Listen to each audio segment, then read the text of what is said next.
श्री संत सद्गुरू बाळूमामा प्रसन्न. नमस्कार श्रोते हो. आज आपण श्रवण करत आहात श्री संत सद्गुरू बाळूमामांची अमृतवाणी. हा संदेश तुमच्या मनात मामांबद्दल भाव आहे, श्रद्धा आहे, म्हणूनच तुम्ही उघडला आहे. मनापासून विश्वास ठेवा देवांवर. नक्कीच तुमच्या जीवनामध्ये सुख, समृद्धी आणि आनंद येणार आहे. हा संदेश शेवटपर्यंत जो व्यक्ती बघेल त्याचं नशीब नक्कीच आनंदानं उघडणार आहे. बाळूमामा म्हणतात, जोपर्यंत माणूस कुठलं स्वप्न पाहत नाही आणि ते प्रत्यक्षात आणण्यासाठी अथक परिश्रम घेत नाही, तोपर्यंत यश मिळवणं ही कठीण गोष्टच असते. कधी कधी शेकडो प्रयत्न करूनही यश मिळत नाही, म्हणून हिंमत हारणारे लाखो आहेत. पण जेव्हा 10,000 वेळा प्रयत्न केल्यावर यशस्वी झालेल्या एडिसनची कहाणी त्यांना कळेल, तेव्हाच त्यांना यशाची किती संघर्ष करावा लागतो हे कळेल. या जगात तर भीक सुद्धा फुकट मिळत नाही, ती सुद्धा कष्टाने मागावी लागते. मग आपलं स्वप्न देव कशाला फुकट पूर्ण करेल? कष्टाला, मेहनतीला पर्याय कसा काय असू शकतो? देव जरी पृथ्वीवर आला तरी त्यालाही त्याच्या स्वप्नांसाठी लढावंच लागेल. मग आपली काय लायकी? तेव्हा आपल्यालाही लढावंच लागेल. यशासाठी कष्ट, मेहनतीला कोणताही पर्याय नाही. कोणत्याही यशासाठी मनामध्ये ध्येय गाठण्याच्या महत्वाकांक्षेची ज्योत पेटवावीच लागते. उत्कृष्ट दर्जाचे काम मिळवण्यासाठी उच्च विचारांची आणि भरपूर मेहनतीची, कष्टाची गरज असतेच.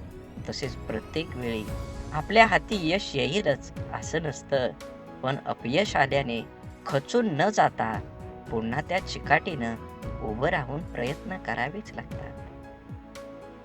अपयश ज्या गोष्टींमुळे आलं त्या गोष्टी टाळाव्याच लागतात आणि सकारात्मक विचारांनी त्या दिशेकडे वाटचाल करावीच लागते. मग नक्कीच तुम्ही तुमचं ध्येय गाठू शकता. असेच बाळूमामांचे संदेश आपल्यापर्यंत पोहोचण्यासाठी पहिल्यांदा व्हिडिओला लाईक करा.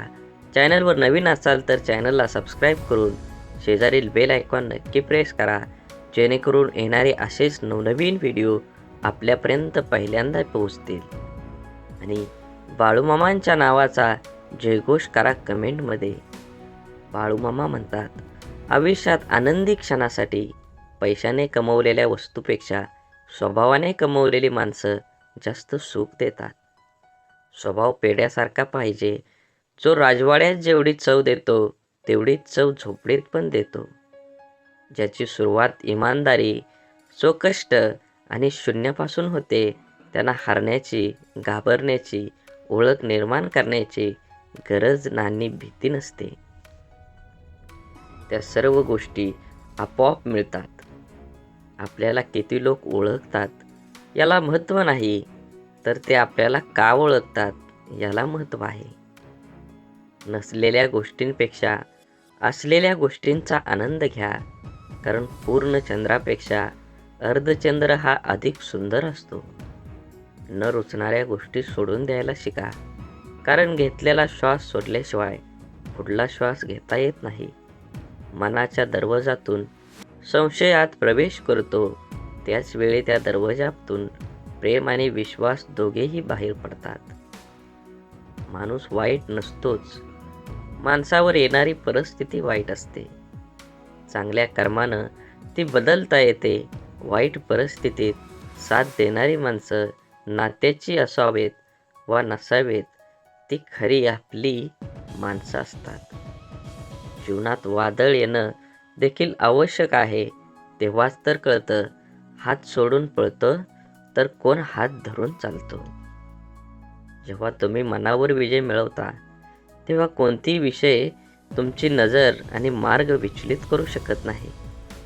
आपल्याकडे जगाला देण्यासाठी काहीच नाही असं वाटत असेल तर चेहऱ्यावर एक छानसं स्माईल द्या.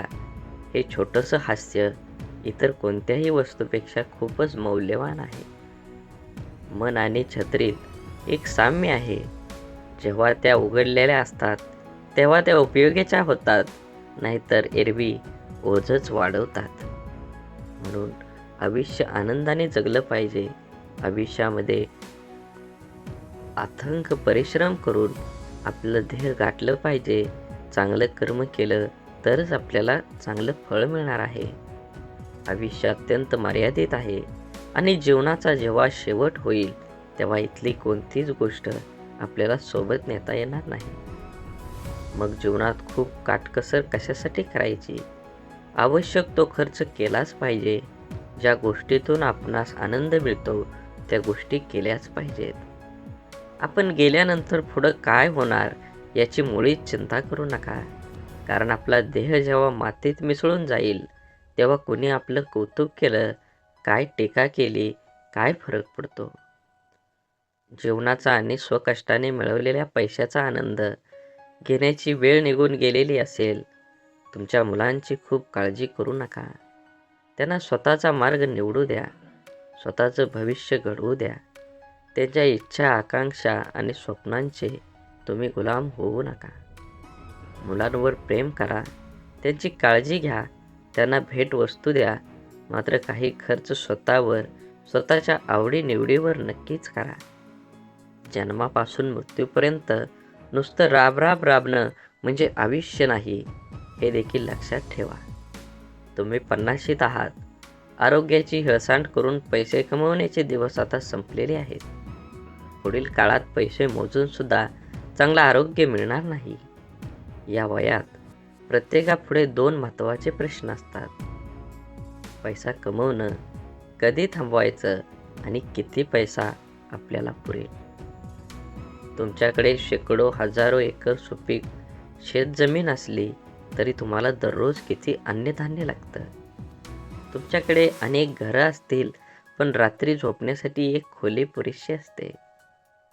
एक दिवस आनंदाशिवाय गेला तर आयुष्याला एक दिवस तुम्ही गमावला आहात. एक दिवस आनंदात गेला तर आयुष्यातला एक दिवस तुम्ही कमवला आहात. हे लक्षात असू द्या. आणखी एक गोष्ट, तुमचा स्वभाव खेळकर, उमदा असेल तर तुम्ही आजारातून लवकर बरे व्हाल आणि तुम्ही कायम प्रफुल्लित असाल तर तुम्ही आजारी पडणार नाहीत. सगळ्यात महत्त्वाचं म्हणजे आजूबाजूला जे उत्तमने उदात्त आहे त्याकडे पहा, त्याची जपणूक करा. आणि हो, तुमच्या मित्रांना कधीही विसरू नका, त्यांनाही जपा. हे जर तुम्हाला जमलं तर तुम्ही मनाने कायम तरुण राहाल आणि इतरांनाही हवेहवेसे वाटाल. मित्र नसतील तर तुम्ही नक्कीच एकटे आणि एकाकी पडाल. त्यासाठी दररोज व्हॉट्सअपच्या माध्यमातून संपर्कात राहा. हसानी हसवत राहा आणि मुक्त दाद द्या. म्हणूनच म्हणतो, आयुष्य खूप कमी आहे, ते आनंदाने जगा. प्रेम मधुर आहे, त्याची चव चाखा. क्रोध घातक आहे, त्याला गाडून टाका. संकटे ही क्षणभंगूर आहेत, त्यांचा सामना करा. डोंगराआड गेलेला सूर्य परत दिसू शकतो, पण माथ्याआड गेलेला जिवलग परत कधीच दिसत नाही. नाती जपा. एकमेकांना आदर प्रेम द्या. नाहीतर आयुष्य हे क्षणभंगूर आहे, कधी संपेल कळणारही नाही. म्हणून नेहमी आनंदी राहा, आनंदी द्या आणि सर्वांना आनंदाने जगण्याचा प्रयत्न करा. कोण काय बोलणार हे आपण ठरवू शकत नाही, परंतु त्यावर काय प्रतिक्रिया द्यायची हे आपणच ठरवू शकतो. ज्या गोष्टी प्रत्यक्षपणे समोरच्या व्यक्तीला बोलता येत नाही त्या गोष्टी टोमणे मारून ऐकवण्याची सवय काही लोकांना असते. काही लोकांना मजाकमध्ये मनातलं बोलून घेण्याची सवय असते. समोरच्या व्यक्तीला जर राग आला तर मी मजाक केली असं बोलून विषय संपवायचा. एखाद्या व्यक्तीस लज्जित करण्यासाठी, दुःखी करण्यासाठी अनेकदा टोमणे आणि मजाक यांचा वापर केला जातो. सरळ बोलण्यापेक्षा एखाद्याला आडवं बोलणं, शब्दांचा टोला मारून अप्रत्यक्षपणे खिल्ली उडवणं, चेष्टा मजाक करणं यामध्ये काही लोकांना खूप आनंद मिळतो. आपण काय बोलतो यावरून आपली पात्रता ठरते, कोणाबद्दल बोलतो याची नाही. कधी कधी टोमणं हे चांगल्या हेतूने पण असतात, परंतु बोलण्याचा हेतू वेगळा आणि ऐकणाऱ्यांचा वेगळा झाला की गैरसमज होतात. त्यामुळे त्याचा परिणाम होतो. एखाद्याची एखादी गोष्ट पटत नसेल तर प्रत्यक्ष बोलावे. तेही आपल्याला तेवढा अधिकार असेल तर. एकच नियम सगळ्यांना लागू होत आहे. आपण जितकं आपल्या शरीराविषयी जागरूक असतो तितकंच आपल्या मनाविषयी नसतो. त्यामुळं जेव्हा अनपेक्षित परिस्थिती आपल्या समोर येते तेव्हा आपला गोंधळ उडतो. आपल्यासाठी काय योग्य काय अयोग्य आहे हे आपल्याला पटकन ठरवता येत नाही. आपल्या शरीरात ज्याप्रमाणे बदल होतात त्याचप्रमाणे आपलं मन सुद्धा बदलत असतं. शरीरातील बदल अदृश्य रूपात असल्यामुळे आपल्यावर लवकर लक्षात येतात, तर मनातील बदल अदृश्य असल्या कारणाने त्याच्याकडे आपण हवं तितकं लक्ष देत नाही. हेच कारण आहे जेव्हा अनपेक्षित परिस्थिती समोर येते तेव्हा आपली मानसिक स्थिती बिघडते.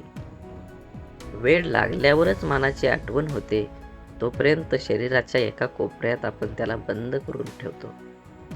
प्रत्येक व्यक्तीचं आयुष्य दुःख, संकट, पराभव, अपमान आणि वेदनेत भरलेलं असतं.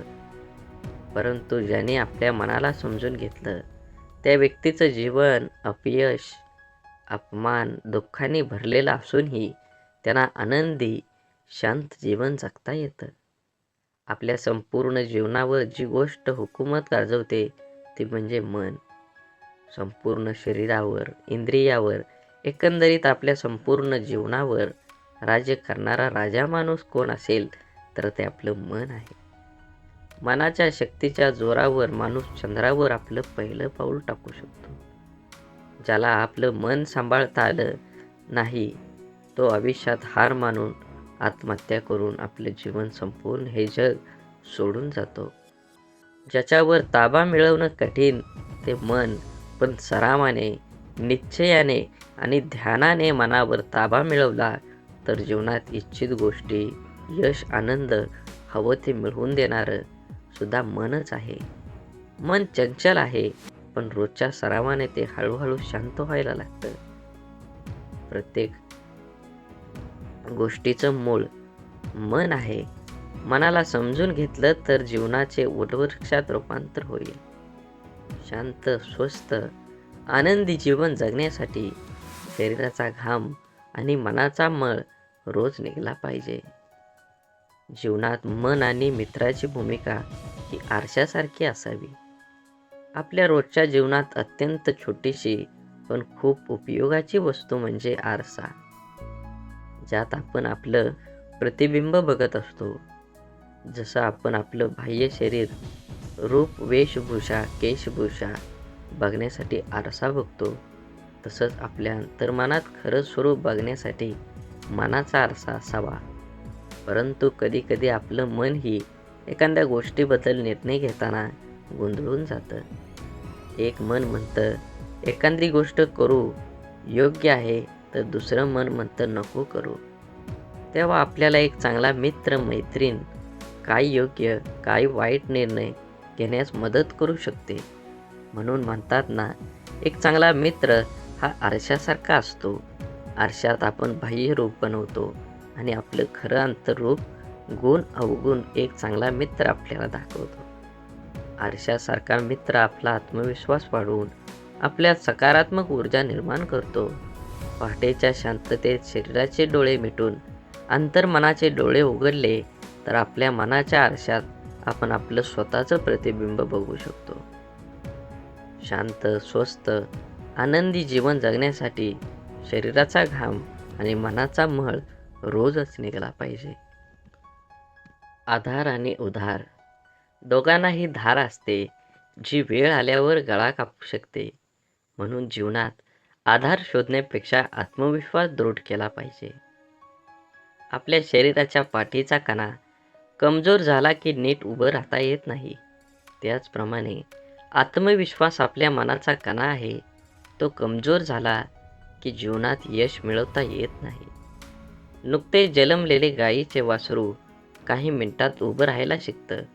ते फक्त त्याच्या स्वतःच्या प्रयत्नामुळे. सुरुवातीला उभं राहताना ते सतत खाली पडत असतं, पण प्रयत्न सोडत नाही आणि उभं राहतं. गाय हे सगळं निमूटपणे बघत असते. आपलं आव्हानाचं जीवनाचं तसं नाही. आपल्याला तर अनेकांची साथ, सहवास, मार्गदर्शन, आधार मिळत असतो. तरीही प्रतिकूल परिस्थितीत आपण हार मानतो. एकदा एका गृहस्थाकडे त्याचा आंधळा मित्र गप्पा मारायला आलेला असतो. त्याच्या गप्पा इतक्या रंगतात की अंधार कधी पडला दोघांच्याही लक्षात येत नाही. आंधळा मित्र जायला निघाल्यावर ते गृहस्थ त्याच्या हाती कंदील देतात आणि म्हणतात, बाहेर खूप अंधार आहे, कंदील सोबत घेऊन जा. यावर तो आंधळा मित्र हसतो आणि म्हणतो, मी तर आंधळा आहे, मला अंधार आणि उजेड सारखाच, मला कंदिलाचा काय उपयोग. तेव्हा ते गृहस्थ म्हणतात, हा कंदील तुझ्यासाठी नाही, डोळस माणसांसाठी आहे. ज्या कंदिलामुळे तुला कोणताही धडकणार नाही. त्याला ते पटलं आणि तो कंदील घेऊन रस्त्याने चालू लागला. मात्र थोड्या वेळात एक माणूस त्याला येऊन धडकतो. तेव्हा तो ओरडतो, अरे कोण आहेस, तुला माझ्या हातातला पेटता कंदील दिसत नाही का. त्यावर धडकलेला माणूस म्हणतो, अरे बाबा, तुझा कंदील विझून गेला आहे, हे तुझ्या लक्षात नाही का आलं. त्याचं ते शब्द ऐकताच आंधळा माणूस हसला आणि म्हणाला, नाही लक्षात आलं, पण आज एक गोष्ट मात्र कळाली, उसना घेतलेला उजेड फार काळ आपल्या उपयोगी पडत नाही. त्यासाठी स्वयंप्रकाशितच व्हायला हवं. आधारापेक्षा जीवनात आत्मविश्वास असायला हवा. म्हणून जीवनात खूप वेळेस आपण एखादी गोष्ट मिळवण्यासाठी खूप प्रयत्न करतो, तरीही ते आपल्याला मिळत नाही. आणि एखाद्या व्यक्तीला तीच गोष्ट कुठलाही प्रयत्न न करता सहज मिळून जाते. तेव्हा आपला देवावरचा विश्वास कुठंतरी कमी होतो. परंतु एक त्रिलाख सत्य आहे, या दुनियेत कुठलीही गोष्ट विनाकारण घडत नाही. कोणालाच कर्मापेक्षा कमी किंवा जास्त काहीच मिळत नाही. हे जर आपण समजून घेतलं आणि स्वीकारलं तर जीवनात सुखदुःख, यश अपयश सर्वच गोष्टी सहज स्वीकारल्या सोप्या जातात.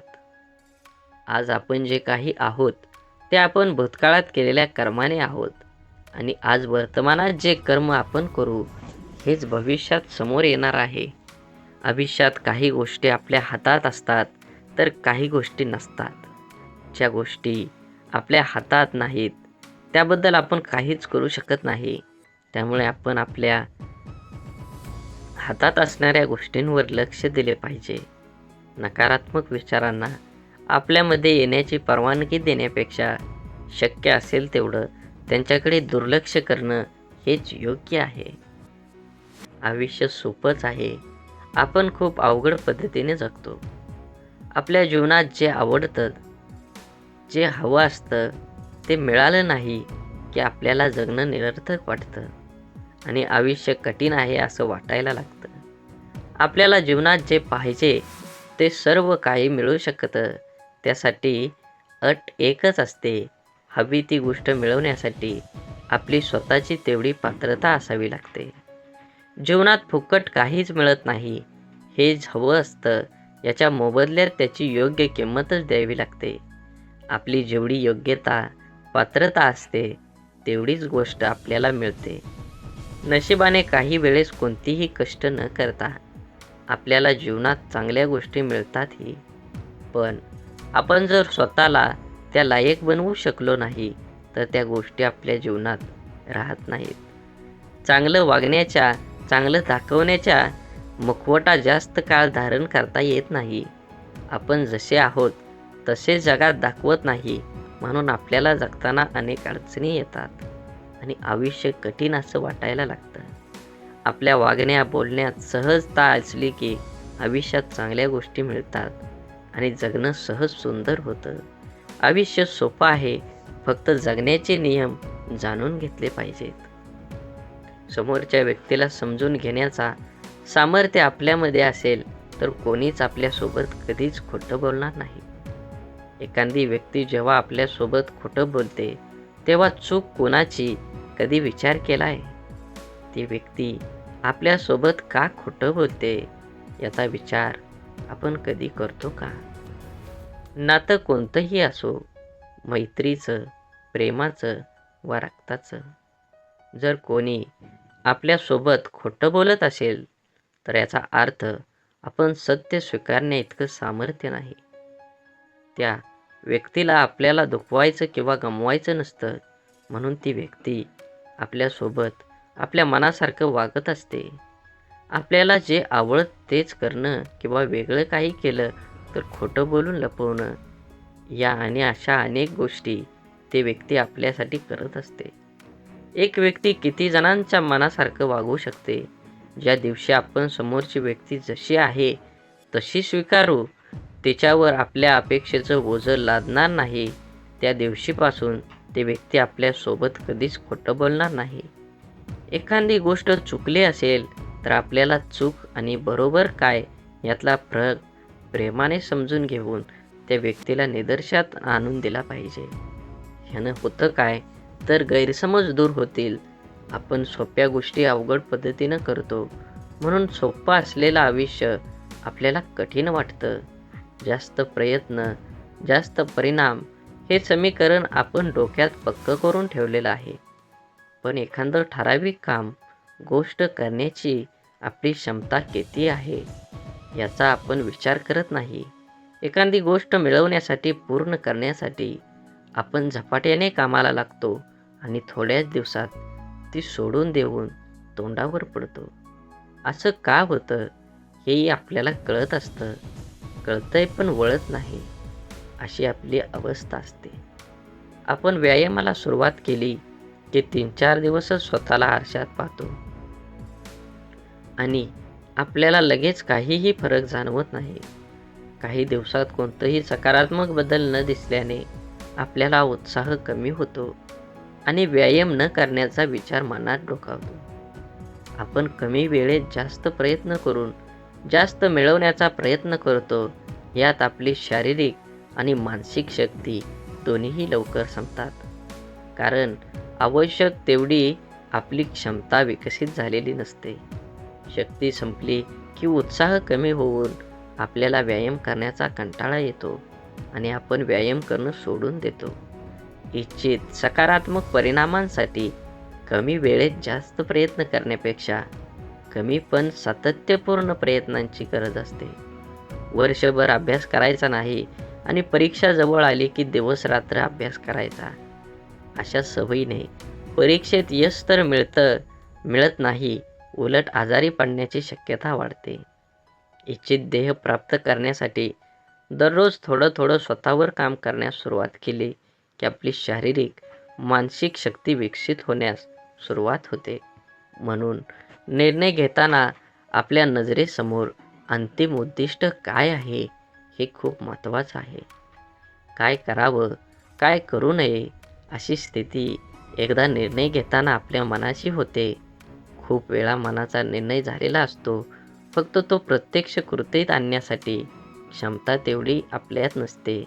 एखाद्या निर्णयाने आपलं पूर्ण आयुष्य बदलणार असतं किंवा आपल्या निर्णयाने अनेकाच्या आयुष्यावर परिणाम होणार असतो. त्यामुळे आपण एकदा निर्णय घेताना खूप विचार करतो. निर्णय घेण्याची गरज का भासते? योग्य निर्णय घेतला तर नाही घेतला तर काय होईल याचा संपूर्ण विचार आपलं मन करत असतं. सर्वांचा विचार करून आपल्या मनाविरुद्ध काही निर्णय आपण घेतो. पण किती दिवस आपण मनाविरुद्ध मनाशी तोडजोड करू शकतो? पण हे खूप हळवं असतं. त्यापेक्षा कितीतरी पटीने ते जास्त प्रचंड तुफान वादळ असतं. त्याला पर्याय चालत नाही. एखाद्या निर्णयाने तात्पुरता तणाव निर्माण होऊ शकतो, परंतु सदैव मनात घालमेल ठेवून आपण जगू शकत नाही. निर्णय घेता न येणं यासारखी दुसरी घातक गोष्ट कुठलीच नाही आहे. आपण कमी वेळेत जास्तीत जास्त मिळण्याचा प्रयत्न करतो, तोडकं मोडकं प्रयत्न करतो आणि अपेक्षा मात्र खूप ठेवतो. परंतु आयुष्यात दीर्घकाळ टिकणारा आनंद देणाऱ्या गोष्टी मिळवण्यासाठी आपल्याला प्रयत्नांत सातत्य असावं लागतं. आपल्या देहाचं वाटेत अनेक गज खोळगे येतात. त्यांना पार करून आपल्याला देहापर्यंत पोचायचं असतं. देहाच्या वाटेवर चालताना येणारा प्रत्येक अडथळ्यामागे एक धडा आपल्याला शिकायला मिळतो आणि ही शिकवणच आपली शारीरिक, मानसिक शक्ती विकसित करते. त्यामुळं पुढचं एक एक पाऊल टाकणं सोपं जातं. देहापर्यंत पोचण्याच्या प्रवासात येणारी संकटं, अडचणी यांना आपण कसे हाताळतो यावर पुढचा मार्ग अवलंबून असतो. या प्रवासात आपण स्वतःला घडवत असतो. एक विशिष्ट ओळख आपलीच आपल्याला होते. नवीन गोष्टी अनुभव समोर येतात आणि आपलं डोकं त्या दृष्टिकोनातून विचार करायला लागतं. काय करावं, काय करू नये ही महत्त्वाची शिकवण आपल्याला मिळते. आपण ठरवलेल्या देहाच्या प्रवासात खरा आपला व्यक्तिमत्व विकास होतो. मनाला आत्मविश्वास निर्माण होतो. स्वतःची स्वतःला खरी ओळख होते. म्हणून जीवनात जीवन एक अभ्यासक्रम आहे, परंतु यात सर्वांसाठी रोज नवीन आणि वेगळा पाठ असतो.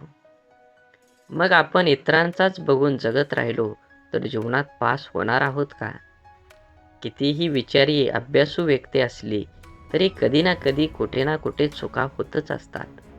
जीवनात कोणीही परिपूर्ण नाही. ज्यांनी यश मिळवलं आहे त्याने फक्त परीक्षकासारखा न वागता सर्वांसोबत समंजसपणे वागणं इतरांचा द्वेष, रोष कमी होऊ शकतो. काही समस्या, अडचणी या सतत मसलीने सोडवता येतात. एखाद्या शब्दाचा, गोष्टीचा आपल्या परीनेच अर्थ लावून वादविवाद तर वाढवण्यापेक्षा संवाद साधण्याचा प्रयत्न केला तर समस्या कमी होऊ शकतात. जीवनात सुख दुःख, यश अपयश येतच राहणार. आपल्याला वागण्यात समतोल राखता येणं खूप महत्त्वाचं. माणूस प्रमाणापेक्षा जास्त अहंकारी होऊ नये म्हणून देव आपल्याला दुःख, अपयश देतो. माणसाच्या आशा, अपेक्षा, राग, अहंकार अपयशाने, दुःखाने नियंत्रित राहतात. काय चुकीचं आहे हे बघण्यापेक्षा, कोण चुकीचं आहे बघण्यापेक्षा बरोबर काय होईल हे जास्त महत्त्वाचं आहे. बोला बोला बाळूमामांच्या नावानं चांग भलं. झाडे लावा, झाडे जगवा, माती वाचवा, पाणी वाचवा. सेव्ह अर्थ आणि मनात मामांबद्दल आणि देवाबद्दल भाव असेल तर नक्कीच चॅनलला सबस्क्राईब करून व्हिडिओला लाईक करा आणि कमेंटमध्ये बाळूमामा प्रसन्न लिहायला विसरू नका. धन्यवाद.